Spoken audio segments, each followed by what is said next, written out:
여러분들은 kangaroo court, 캥거루 법정이라는 말을 들어본 적이 있으십니까?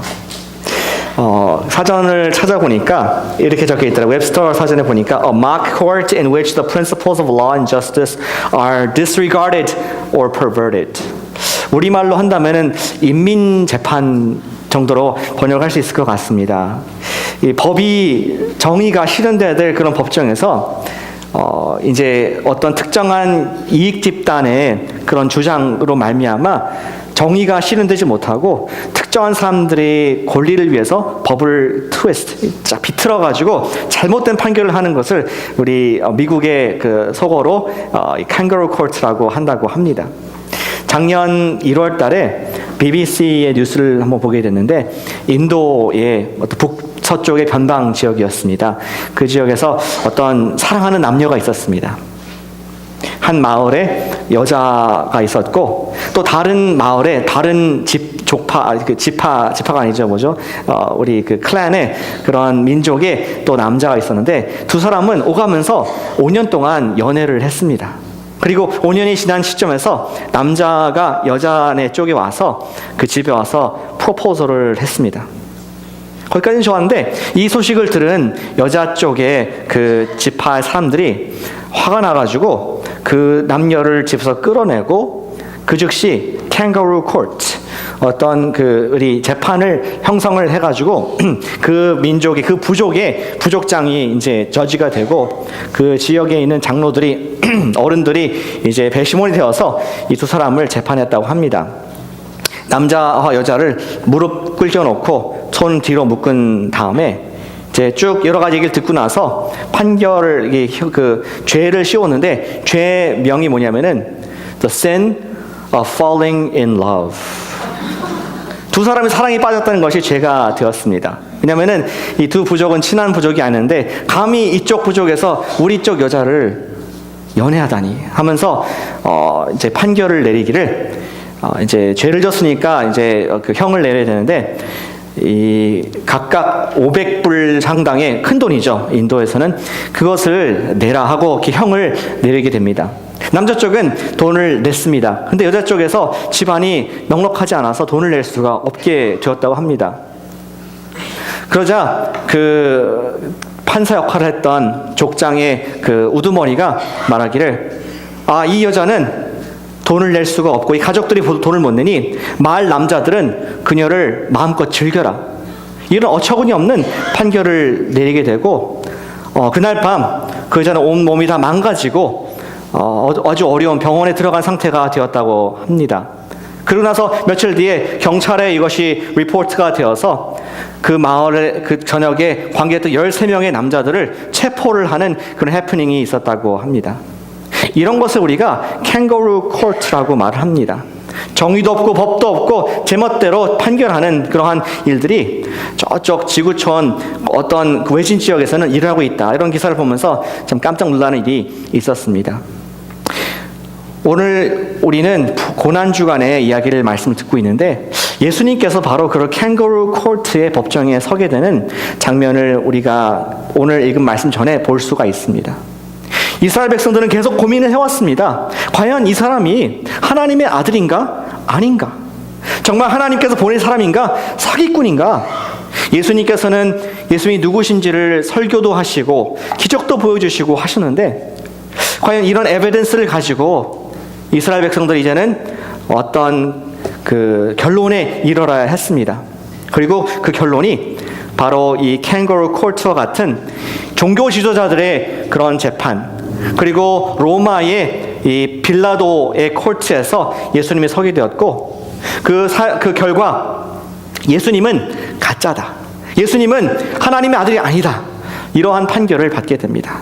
그리고 그 과정에서 불법이 계속 행해졌는데 예수님은 이제 그를 모함하는 거짓된 증인들을 종교 지도자들이 세워가지고 예수님이 아주 불리하게 되어서 결국에는 이스라엘 백성 전체가 예수님을 사형을 선고하는, 그리고 그에게 십자가형까지 언도하는 그러한 일을 우리가 앞에 구절에서 볼 수가 있었습니다.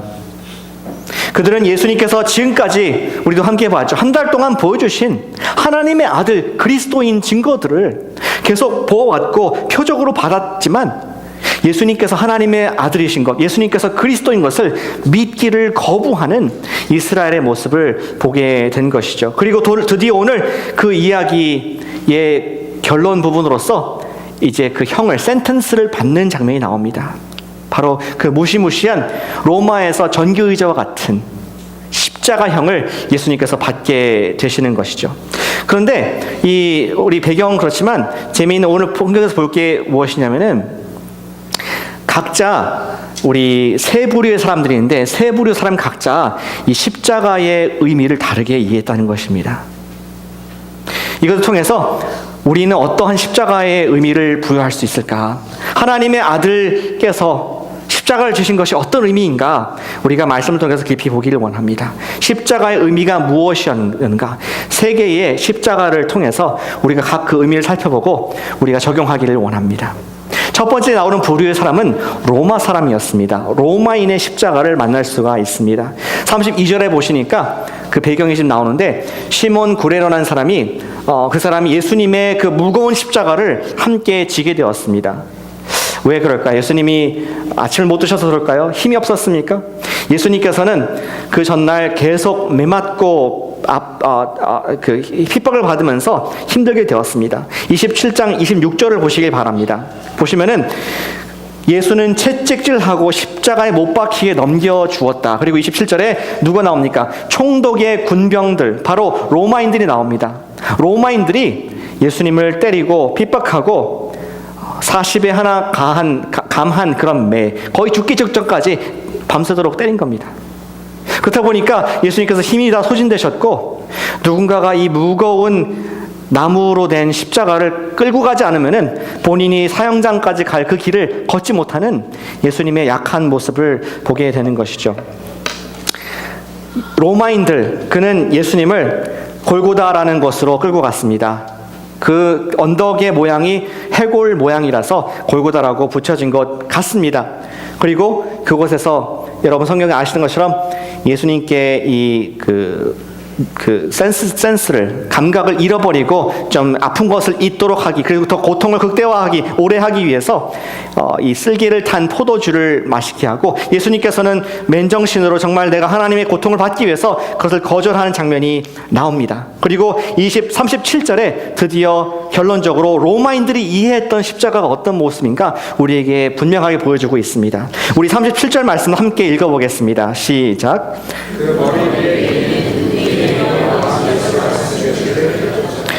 로마인들이 이해한 십자가는 유대인의 왕을 제거한 십자가였습니다. 로마인들의 십자가는 유대인의 왕을 eliminate한 그런 십자가가 되었습니다. 유대인의 왕으로 이해했습니다. 우리 앞서 본 27절, 28절 쭉 보시면은 이제 그 병사들이 로마 총독의 그 군병들이 예수님의 옷을 벗기고 그에게 purple robe, 홍의로 된 그런 옷을 입힙니다. 왕들이 입는 그러한 상징의 옷을 입히고, 그리고 그 머리에는 잘 아시지 가시가 이렇게 긴 그런 가시 면류관을 만들어서 푹 그의 머리에 씌웁니다. 그것도 모자라서 그의 손에는 우리 왕들은 다스리는 그 scepter, 철장이 있었는데 그것 대신에 갈대로 된 우스꽝스러운 클란과 같은 그러한 막대기를 주면서 다스려봐라. 그리고 그 앞에 엎드리면서 조롱하면서 말하기를 유대인의 왕이여 평안할지어다 하면서 거짓으로 그 앞에 엎드리는, 그리고 그 손에 갈대를 뺏어서 머리에 있는 가시관을 더 푹푹푹 때리면서 피가 나도록 아프도록 조롱하는, 침을 뱉고 때리는 그러한 수모를 예수님께서 겪게 됩니다. 예수님의 십자가, 로마인들의 예수님의 십자가는 유대인의 왕을 제거한 그런 가혹한 십자가였습니다. 하나님을 두려워하지 않았던 로마인들, 백성들 사이에서 논란이 되었던 트러블메이커인 예수를 없애는 것은 식은 죽 먹기였습니다. 너무나 쉬운 것이었습니다. 왜냐하면 예수는 전혀 저항을 하지 않으셨거든요. 예수의 제자들도 전혀 어떠한 무력 저항을 하지 않았거든요. 예수님의 도는 그들이 봤을 때 웃기는 것이다. 시골 촌뜨기가 와서 스스로 이야기하기를 나가 유대의 왕이다. 이렇게 한 그러한 소란케 한 사람을 제거하는, 너무나 그 불편한 것들을 쉽게 제거하는 로마인들은 유대의 왕을 제거하는 그런 십자가 일을 행하게 됩니다. 그리고 로마인들 봤을 때는 예수님의 그 가르치는 것들, 예수님의 하셨던 기적들, 이 모든 것들이 다 미련한 것으로 foolish, 정말 말도 되지 않고 조금도 힘도 없는 그러한 왕 행사를 하다가 정치적으로 희생된 유다 변방의 청년, 이렇게 이해한 예수님의 십자가였습니다. 이런 상황을 사도 바울은 고린도전서 1장 23절에서 요약을 해주고 있습니다. 이렇게 얘기하고 있습니다. 십자가에 못 박힌 그리스도, 이방인들에게는 미련한 것이로되, 모라닉한, 아주 idiotic한, stupid한 것이 바로 우리 로마인들이 이해한 예수님의 십자가였다. 아니 저항도 하지 아니하고 종구주도들과 싸우다가 그들의 희생이 된 어리석은, 말도 안 되는 십자가, 그것이 로마인들에게 이해한 예수님의 십자가였습니다. 저는 현대 얘기를 좀 하길 원합니다. 요즘도 그런 사람들이 있습니까? 정말 그리스도인들을 moronic, idiot, stupid, foolish 이렇게 얘기한 사람들이 있습니까? 과학과 이성, 논리가 어느 때보다 supreme으로, 가치관으로 지배하는 이 시대에 현대의 사회 많은 사람들은 예수님과 예수님 믿는 사람들을 미련하게 보고 있습니다. 저 여러분들을 미련하게 보는 사람들이 많다는 것을 알고 계십니까? 많이 있습니다. 그들은 현대의 과학적인 사고에 맞지 않다고 생각하기 때문에 볼 수도 없고 측정할 수도 없는 그런 것을 어떻게 믿어? 어떻게 그를 따라가는가? 이 성경이 어떻게 하나님의 말씀이라고 믿을 수 있는 거? 사람이 썼지 하면서 저와 여러분들을 미련하게 보는 그러한 로마인들이 있음을 우리는 볼 수가 있습니다. 다시 말해서 예수를 믿는 것이 과학적이지 않기 때문에 믿지 않는 것입니다. 그들에게 예수님의 역사 속에서 선한 일을 하다가 정치적으로 희생된 예수님은 4대 성인, 선생님 중에 한 분이지 그 이상도 그 이하도 아니고 더더군다나 나랑 관계가 없는 유대의 역사 속에 형장의 이슬로 살아간 로마의 그 당시에 전개의자였던 십자가에서 죽어간 그런 청년. So what?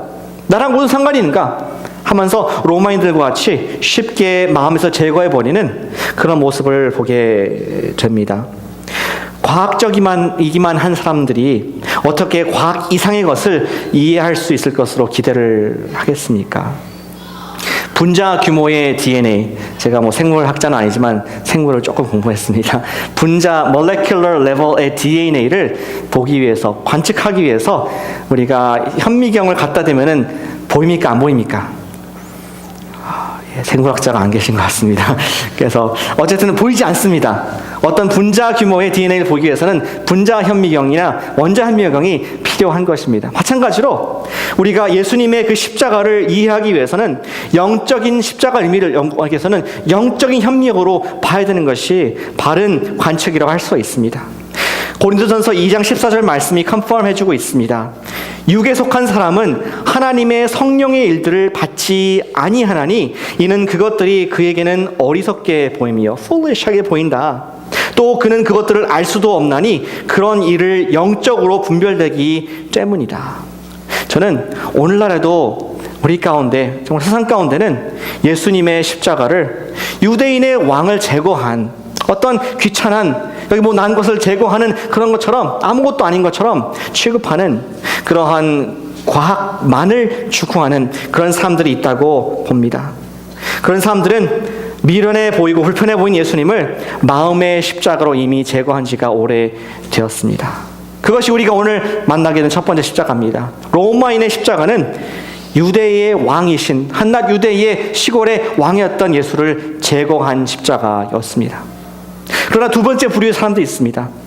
그것은 38절 이하에 나오는 유대인들의 십자가였습니다. 유대인들이 이해한 십자가. 38절부터 유대인들이 나오죠.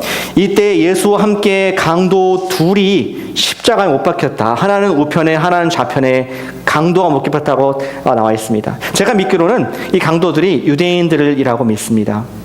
여러분들 아까 캥거루 코트에서 예수님하고 맞상대로 빌라도가 이야기를 예수를 풀어줄까, 이 사람을 풀어줄까 하는 다른 사람이 있었습니다. 그 사람의 이름을 기억하십니까?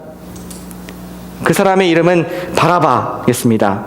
바라바스. 아바라는 것은 아버지, 바는 아들, 아버지의 아들, 그런 이름을 뜻을 가진 강도 바라바라고 얘기하고 있습니다. 그 이름을 통해서 유추할 수 있는 것은 그가 이 아람 사람, 특별히 유대의 사람이었고 강도라고 묘사를 하고 있습니다.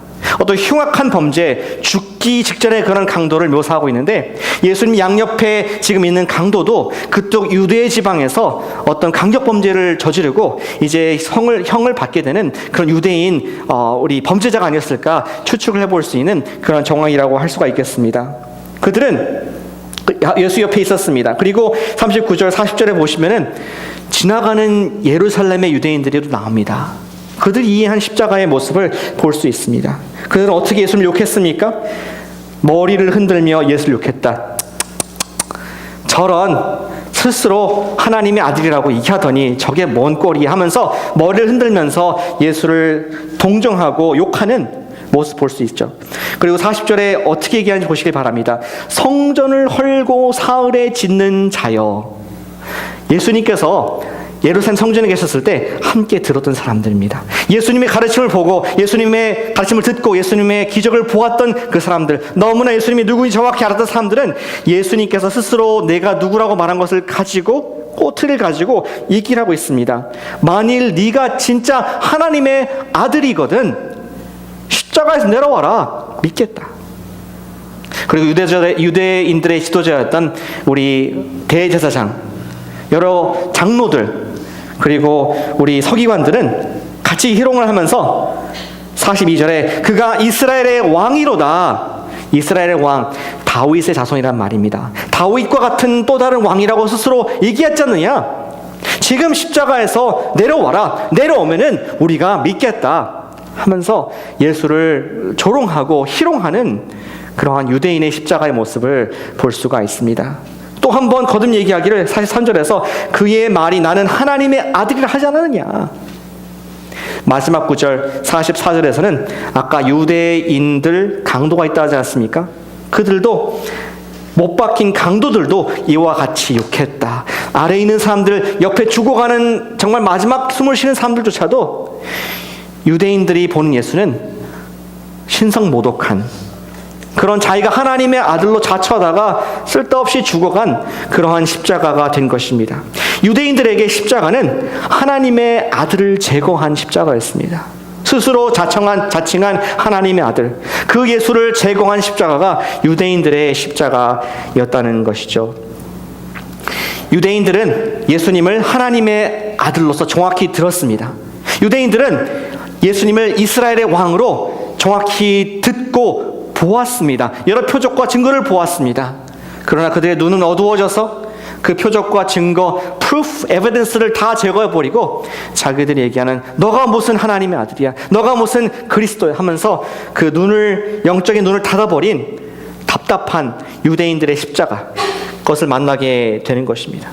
제가 생각해보니까 이것은 과학적이지도 않았고 또 그들이 이성적으로 판단해서 하나님의 아들 아니다 나온 결론이 아니라, 잘 들어보시죠, 그냥 싫었던 겁니다.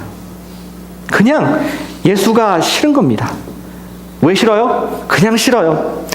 우리 한국에서 태어나신 분들은 그런 경향이 있는 것 같은데 저도 비슷하지만, 제 일본과 관계된 일이 있으면은 재팬, 특별히 축구를 한다. 반드시 이겨야 됩니다. 반드시 동점도 안 돼. 반드시 이겨야 되는 레드스인가요? 동원해가지고 이겨야 되는 그러한 좀 우리 근성이 있음을 보게 됩니다. 좋은 면은 아니죠.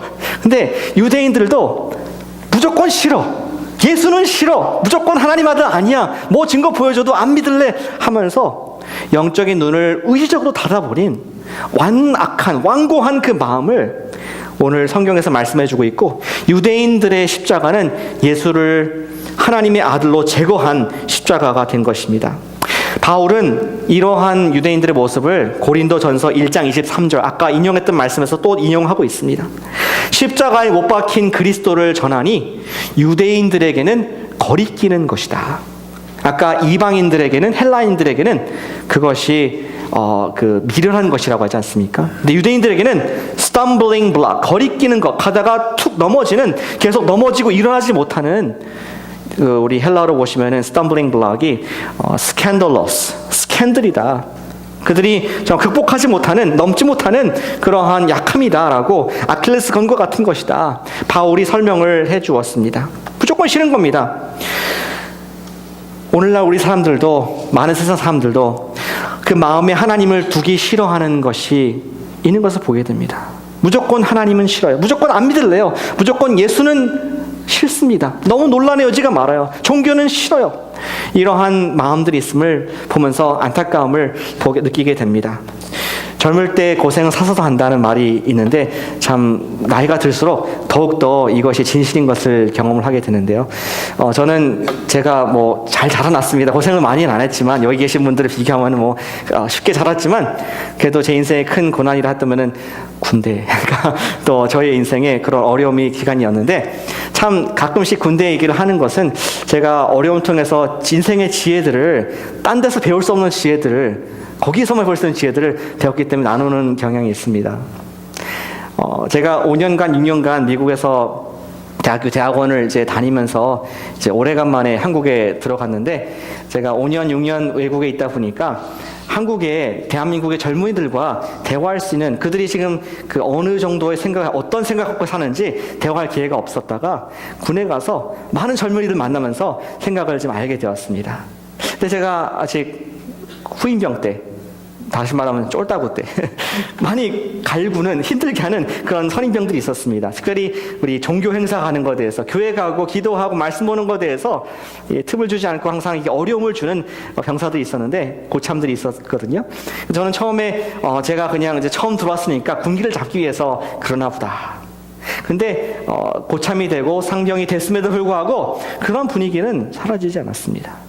잘 이해가 안 됐습니다. 왜 이렇게 나를 싫어하나? 내가 더 놀고 그런 것도 아니고 더 열심히 했는데 나중에 그들을 이제 제대하기 전에, 전역하기 전에 이제 만나면서 얘기해 보니까 한 사람도 예외 없이 다 교회를 다녔던 사람들이더라고요.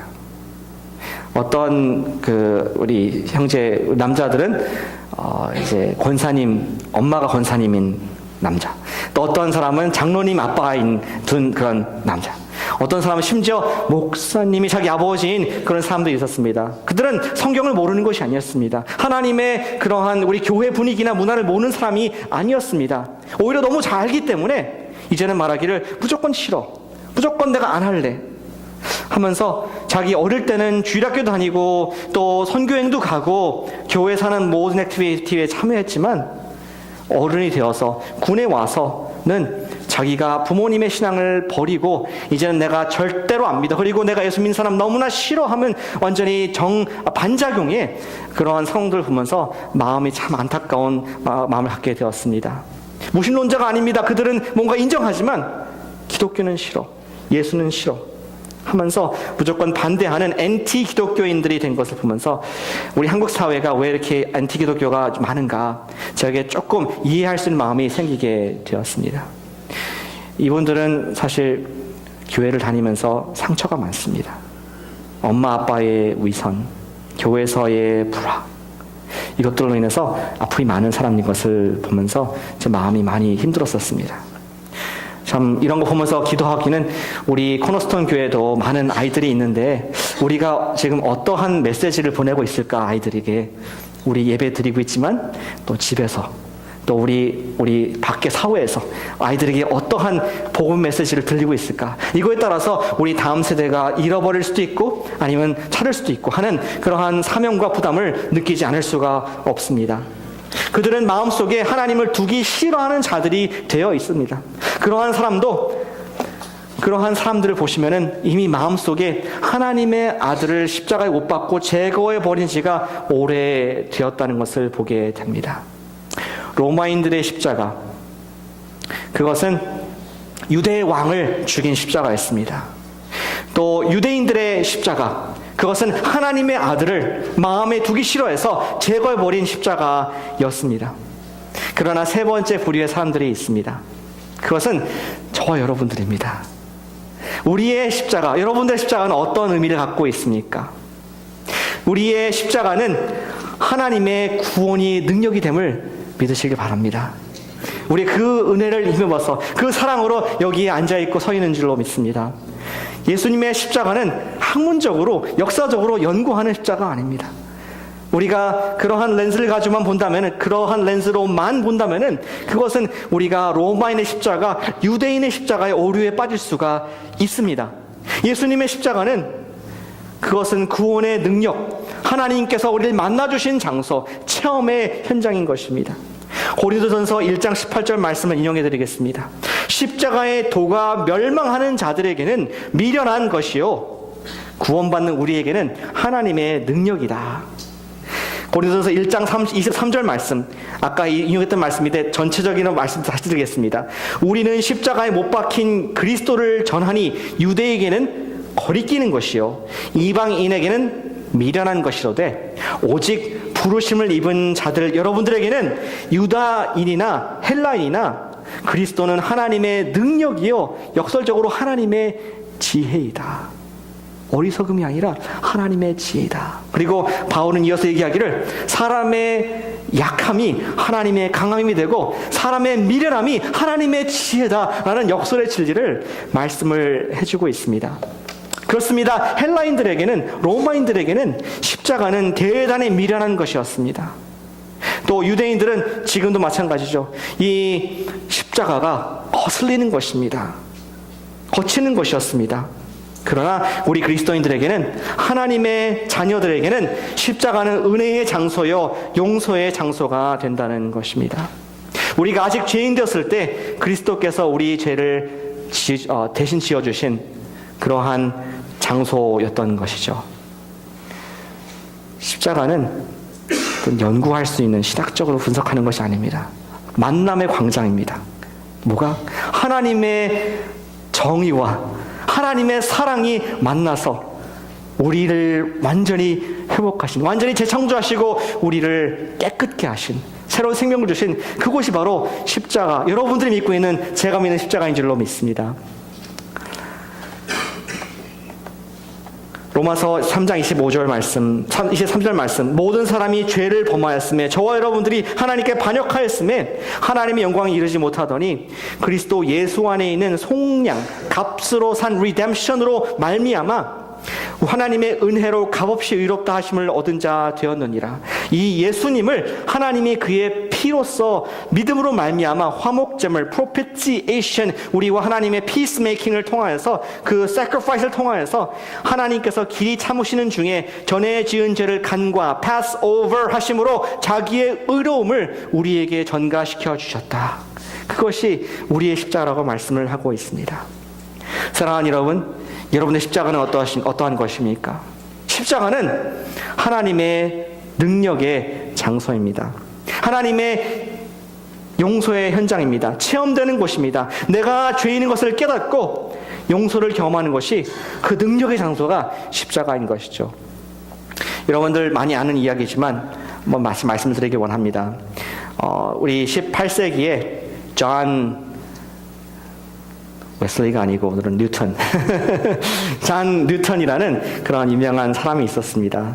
그분은 자기 인생을 험하게 살았던, 거치게 살았던 그런 사람이었습니다. 비록 교회도 다녔고 하나님 말씀도 들어왔던 사람이지만 그는 이제 영국의 해군에 끌려갔습니다. 그래서 어느 날 동안 거기서 근무를 하다가 자기가 거기서 빠져나와서 새로운 직장을 갖게 되는데, 직업을 얻게 되는데, 그는 바로 노예를 파는 일을 하게 됩니다. 아프리카, 서부에 있는 아프리카의 흑인들을 잡아다가 신대륙 내지는 다른 식민지에 파는 그런 아주 악한 일을 감당을 했었습니다. 근데 이 뉴턴이 한 번은 배를 타고 자기가 영국으로 돌아가고 있었는데 큰 풍랑을 만나게 됩니다. 이제 그 당시에는 주요 트랜스포테이션이 배가 아니었습니까? 지금은 비행기지만. 그래서 그런 풍랑을 자주 맞게 되는데 너무나 큰 풍랑을 맞게 돼가지고 배 밑에 구멍이 뻥 뚫리게 되었습니다. 약한 곳을 쳤든지 구멍이 나게 됐고 자기가 잠자고 있다가 벌떡 일어나서 보니까 점점 이 배에 물이 들어오는 것이었습니다. 그는 자기 인생이 회고되었습니다. 나는 죽었구나. 내가 이대로 지금 죽게 되면은 이 바닷속에 수장이 되게 되면은 나는 분명히 지옥으로 갈 텐데 내가 수많은 사람들을 팔아넘겼고 내가 핏값으로 돈을 받았는데 나 같은 사람이 이제는 죽었구나 하면서 하나님께 기도를 했습니다. 하나님, 저를 구원해 주세요. 제가 잘못했습니다. 제가 하나님 만나길 원합니다. 그 기도를 했는데 놀랍게 풍랑이 막 일다가 배 밑에 있던 여러 화물들이 왔다 갔다 하다가 그 배에 있는 큰 구멍을 꽉 막게 되었습니다. 그러다가 이 배가 점점 가라앉는 속도가 떨어지게 되고 그 순간 뉴턴은 깨닫게 됩니다. 하나님께서 나의 기도를 들어주셨구나. For the first time 계속 들어온 복음이고 계속 들여온 예배이지만 그때야 비로소 내가 죄인인 것을 깨닫고 내가 하나님의 은혜를 지금 입은 자로서 그 마음속에 감동이 오면서 십자가의 현장에서 하나님을 만남으로 말미암아 그가 예수님을 마음에 믿게 됩니다. 예수님, 제가 그동안에 많은 범죄를 저질렀고 제가 그동안에 수많은 사람들을 그 목숨을 넘겼고 돈을 내가 얻고 그렇게 내가 살고 있는데 하나님, 제가 잘못했습니다. 하나님께서는 언제든지 나의 손에서 이 죄를 물으실 수 있는 나를 지옥으로 넣으실 수 있는 분인 것을 내가 알게 되었고 이제는 나를 용서하시고 나를 구원해 주신 그 은혜가 너무나 감사하고 내가 은혜를 입었습니다. 그는 다른 배를 갈아타고 구조선을 타고 영국으로 돌아와서 자기가 목사가 됩니다. 자기 남은 인생을 하나님께 드리고자 인생을 살게 됩니다. 그리고 여러분 잘 아시는 찬송시를 적게 되죠. Amazing grace, how sweet the sound that saved a wretch like me. I once was lost, but now am found. Was blind, but now I see. 나 같은 죄인 살리신 주 은혜 놀라워. 잃었던 생명 찾았고 광명을 얻었네. 큰 죄악에서 건지신 주 은혜에 고마워. 나 처음 믿은 그 시간 귀하고 귀하다. 자기 인생에 가장 힘들었던 시간을 회고하면서 그는 하나님께 자기가 만난 십자가의 그 복음, 은혜를 감격을 기억하면서 찬송시를 적게 됩니다. 이것이 존 뉴턴이 많은 사람들의 감동을 준 우리 Amazing Grace, 나 같은 죄인 살리신 노래의 백그라운드가 되는 것이죠. 사랑하는 여러분, 여러분들은 어떠한 십자가를 믿고 계십니까? 혹시 로마인의 십자가를 붙들고 있습니까? 아니면은 믿어지지 않는, 믿기 싫어하는 유대인의 십자가를 받고 있습니까? 기도하고 또 저희가 바라기는 우리가 영적인 눈을 가지고 예수님께서 스스로 증명하신 것처럼 내가 하나님의 아들이고 내가 그리스도다. 나를 통해서 영원한 생명을 얻게 될 것이다. 내가 생명의 떡이다. 내가 마르지 않는 물을 줄 것이다. 그 음성을 듣고 예수 그리스도의 그 십자가, 은혜의 십자가, 하나님의 능력의 십자가를 경험하는 우리가 되길 원합니다. 두 가지 적용하기 원합니다. 이번 주가 우리 고난주간, 특별히 십자가에 대한 강조를 하는 예수님께서 돌아가신 주간이 됩니다. 여러분 중에서 아직 그 예수님의 십자가, 로마인의 십자가로 붙잡고 계십니까? 유대인의 십자가, 내가 믿고 싶지만 잘 믿어지지 아니하는 그런 십자가가 되어 있습니까? 아직 내가 그 상태에 머물렀다면 우리 기도하시길 바랍니다. 하나님, 제가 이 십자가가 예수님을 만나는 하나님의 용서를 경험하는 그런 체험의 현장, 하나님의 은혜의 현장으로 믿어지게 해주십시오. 그런 기도를 이번 한 주간 함께 해보지 않으시겠습니까? 목사님, 제가 이미 믿었고 예수님의 사랑을 기억하고 있습니다. 내가 용서받았고 언제 내 죽음을 하늘나라 갑니다. 아멘, 할렐루야. 그러시다면은 우리가 이번 한 주간을 통하여서 하나님, 제가 이 용서의 능력을 다시 한번 회복해 주세요. 제가 살면서 계속 guilty feeling이 드는데 하나님께서 이것조차 나를 용서해 주셨을까? 하나님께서 이런 나를 받아주실까? 하는 사탄의 자꾸 그 음모가, 사탄의 속삭임이, 유혹들이 있어서 넘어지게 만드는데 하나님, 저를 오늘 이번 주에 붙잡아 주셔서 이 십자가의 용서의 능력이 얼마나 큰지 다시 한번 깊이 어느 때보다 인생의 어느 때보다 짠듯한 것 같이 깊이 체험하는 한 주간 되게 해주세요. 이런 기도로서 우리 엄숙하게 나가는 한 주가 되기를 부탁을 드립니다. 함께 기도하시겠습니다.